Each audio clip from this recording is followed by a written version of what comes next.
50,000 বছর নামাজ পড়লে জান্নাতে যাইবো এরকম দলিল কেউ দেয়া পারবো? বাবা শাহালি যদি আমাকে জাহান্নামে নেয়, আমরা জাহান্নামেই যাবো। আপনারা আল্লাহর গোলামি করে জান্নাতে যান, আমরা যাবো না, আমরা শাহালির লগে থাকুম। যারা আল্লাহর গোলামি করে এরা যায় দেখেন গা মানুষের কাছে বাসে টাকা চায়।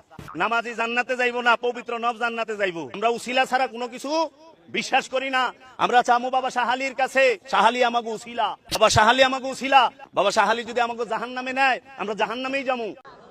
তুমি যেও না কোনো মাজারে, তুমি ঠেকিও না কোনো মাজারে মাথা, তুমি বাঁধিও না কোনো তাবিজ।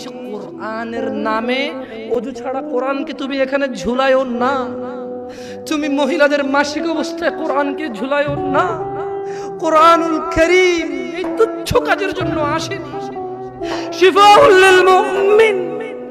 তুমি একটু বুদ্ধিমান হও, নাপা তুমি খাও, গলায় নাও না।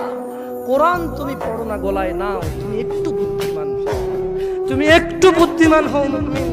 তোমার এখানে যদি সূরা ইয়াসিন থাকে, তোমার এখানে যদি সূরা ইয়াসিন থাকে, তুমি বোঝো তুমি টয়লেটে যাচ্ছ সূরা ইয়াসিন নিয়ে। আল্লাহকে ভয় করো।